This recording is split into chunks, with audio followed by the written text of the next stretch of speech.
Hello, welcome back to my channel. If you're new here, thank you so much for stopping by, and if you are a recurring viewer or a subscriber, thank you so much for your continued support of my channel. I really appreciate you all being here today. As of filming, today is Sunday, so I thought I would do my weekend reading wrap-up, showing some of the books that I read last week and then what I am currently working on reading currently. I did have a pretty good reading week last week. I was able to finish 2 books and make decent progress in a couple of others. Also, earlier today, I had a fantastic Zoom discussion with Ann Novella and Steve Donahue talking all about Moby Dick, which is a book that Ann and I did a buddy read of in the month of March. So earlier this month, it took us about 2 weeks to get through, and then Steve has read it countless times, and so he was on to offer some of his wonderful insights into the novel. So that should hopefully be up and posted on our channels here fairly soon. So Moby Dick is one of the books. One of the 3 books that I finished last week. I misspoke earlier. So I'm not really going to talk about this one in this video because I made a video of my first impressions a couple of days ago, and then I will post my conversation with Ann and Steve hopefully later today, where I talk for quite a bit about some of my feelings for the novel. So I'm not going to talk about it here other than to say that it was one that I was absolutely blown away by. I'm already planning a reread of it later on this year. It's one that I see myself going back to many, many times over. It certainly took me by surprise. I was not expecting that from this novel. I think I had attributed a lot of slightly negative attributions to it, sort of wrote it off as, old-fashioned, out of date, really, being a dusty classic, and it was quite the opposite in absolutely every way. And I'm glad I read it. So I will hopefully have the conversation up on my channel or linked over to Ann's channel later on today. So I'm not going to talk about it anymore here, but then I'll also leave a link down below to the video that I made a couple days ago if you are interested in hearing some of my first impression thoughts that I had after finishing my first read of this. As for the other 2 books that I read last week, both of them are Russian history related. The first that I read is The Empress of Art, Catherine the Great and the Transformation of Russia by Susan Jacques. And this is one that I showed in a book haul, I think maybe even 2 months ago, a month and a half ago, something like that. So I haven't had this for a super long time, but it has been sort of waiting for me on my shelf.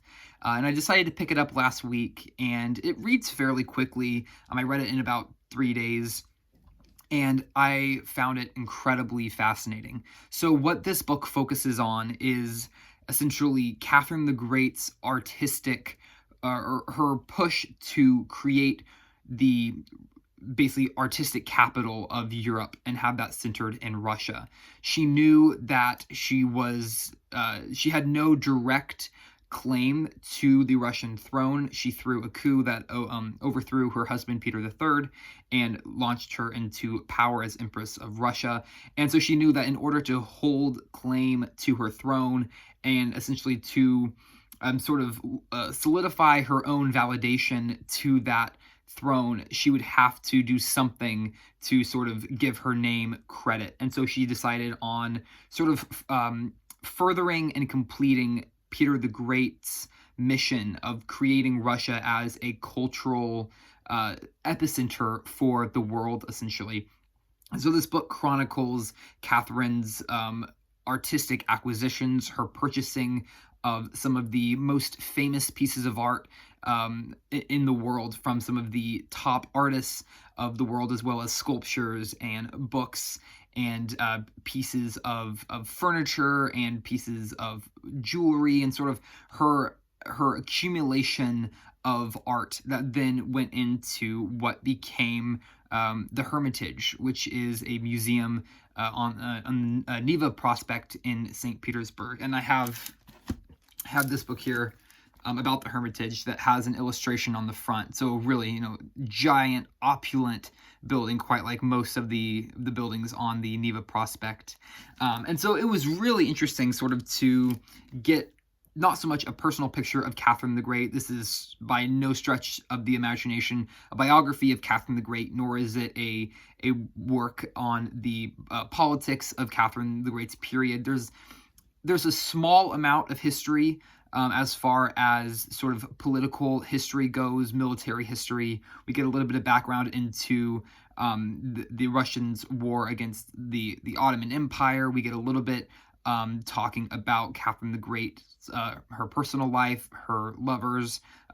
We get a little bit of that insight, but it's mainly about the pieces of art that she acquired, the artists that created those pieces of art, and then sort of the entire process that went into creating these beautiful museums and the architects that she hired along the way to draft the designs for these buildings and the construction teams that put them together. And it's really just a very fascinating look at sort of an immensely impactful cultural moment at this time in world history. So I would highly recommend this one if it sounds interesting to you, if you're interested in sort of art history. This was a fantastic read.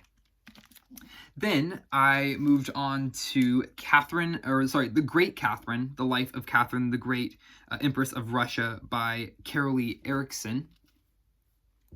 And this is a biography of Catherine the Great, basically going from her marriage to Peter III up through her death. So we don't really get a whole lot of her childhood in this one. And I have to say that out of the Catherine the Great biographies that I have read so far, this one really didn't cut it for me quite as much as the others that I have read. And still the best that I have read so far has been Catherine the Great by Robert K. Massey, as far as a biography that I feel is fully illuminating of Catherine the Great and gives a full picture of her life. I really enjoyed Carolee Erickson's writing style. I think it's very readable. I know she writes a lot of historical fiction, and so that sort of adds to the readability aspect. A couple of the problems that I have with this biography specifically is that she doesn't really use very many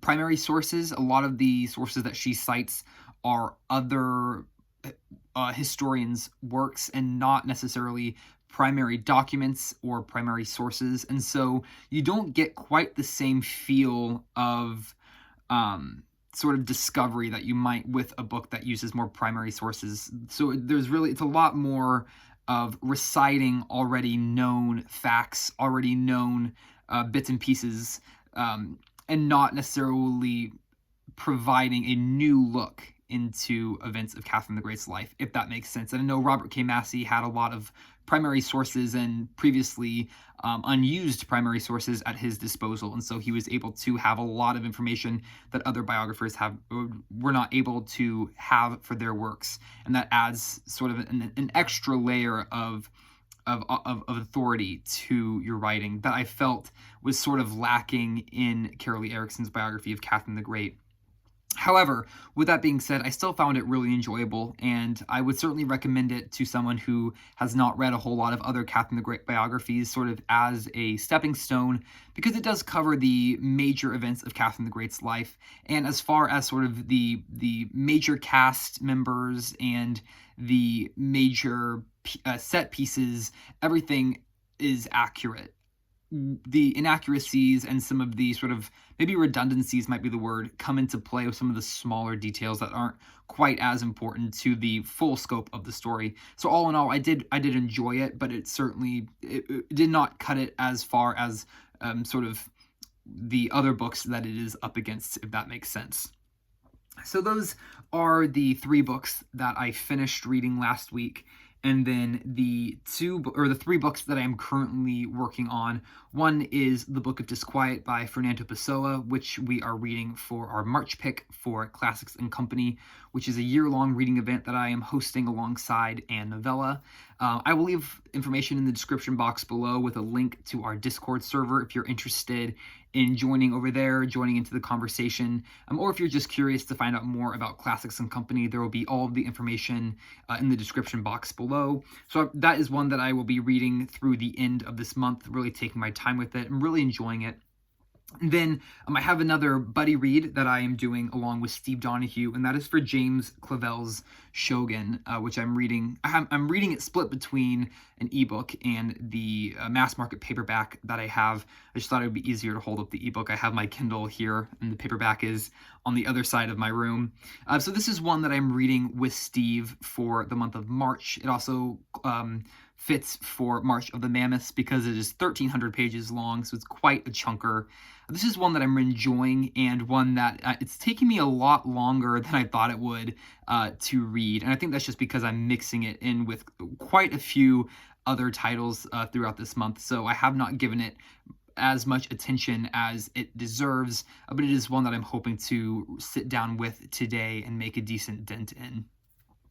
And then another book that I started reading a couple of days ago, and I've sort of been picking away, reading maybe 1 or 2 chapters a day for the last couple of days, has been The Sea Wolf by Jacques London. And this is a book that I bought from a used bookstore about 3 years ago, and it's been sitting on a shelf. And I almost completely forgot about it until a couple days ago, having finished Moby Dick. I was sort of searching for other similar style novels, naval adventure, that sort of thing. And I came across The Sea Wolf on one of those lists, and the title sounded incredibly familiar to me. Then I checked my book log and realized it was one that I had purchased 3 years previously, and it had just been sitting on my shelf. And so I started reading this a couple days ago, mixed between reading and listening to the audio, and I am really, really enjoying it. It's sort of a classic naval yarn.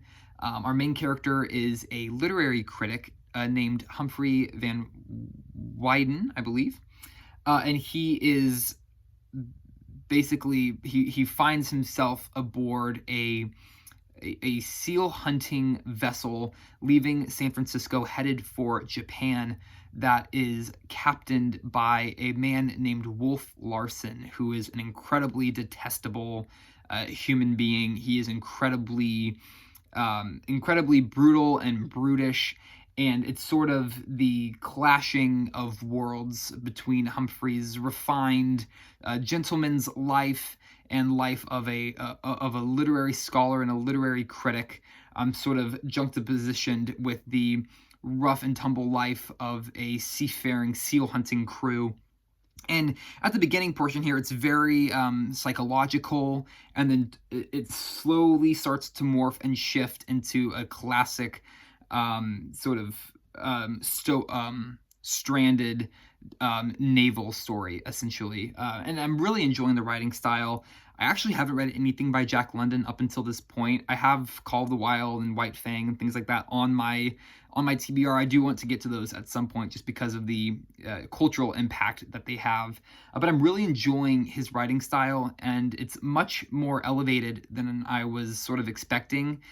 So that sort of is breaking some stereotypes that I sort of set in my mind against Jacques London, and I'm really enjoying it. So this is going to be one that I'm going to be reading probably for the next couple of weeks. I'm really taking it very slow. I have no rush to finish this because I'm not reading it for any event necessarily. It's just for myself.